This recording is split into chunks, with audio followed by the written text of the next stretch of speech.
कहते हैं बेटी मिलती है किस्मत वालों को, ठीक है, पर बहू बहू तो मिलती है इंसानियत से। और जिस घर में बहू को बेटी बना दिया जाता है वहां पर सिर्फ रिश्ता नहीं बल्कि पूरा परिवार खिल उठता है। मेरी बहू जब पहली बार घर आई ना, उसके कदम थके हुए थे पर सपने कांप रहे थे। उसकी मांग में सिंदूर चमक रहा था पर आंखों में डर था। क्या मैं इस घर में अपनी जगह बना पाऊंगी? मैंने तब सोचा, शादी तो दोनों तरफ से होती है, पर परीक्षा सिर्फ बहू की ही क्यों?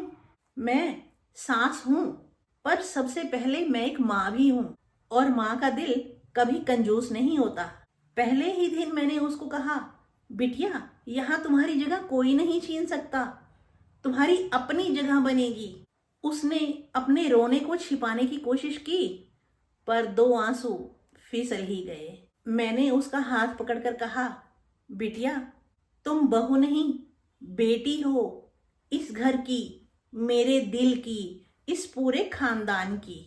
फिर धीरे धीरे उसने पूरा घर संभाला। मैं भी उसके साथ बदली। पहले मैं उसे कहती थी मेरी बहू, फिर एक दिन जबान से निकल ही गया मेरी बेटी।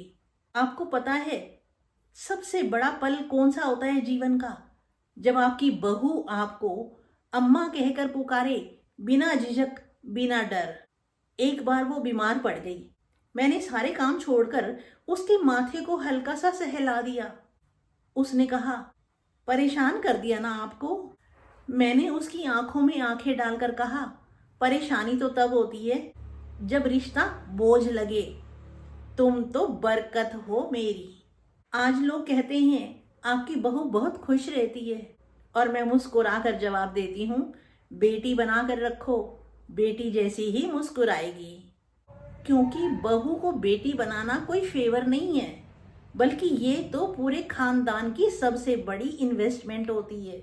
जितना प्यार दोगे उससे बढ़ चढ़कर ही मिलेगा। सच तो ये है कि बहू देते वक्त माँ कभी भी गलती से भी बेटी नहीं देती, पर बहू लेने के बाद अगर सास चाहे तो एक बेटी जरूर पैदा कर सकती है। बहू तो सिर्फ घर बदलने आती है, पर सास अगर दिल बदल लेना तो पूरा परिवार बदल जाता है ना? और अगर आप भी मानते हैं ना कि बहू को बेटी बनाना पारिवारिक संस्कार है, तो इस वीडियो को जरूर शेयर कर देना। शायद किसी के घर की सोच बदल जाए, है ना?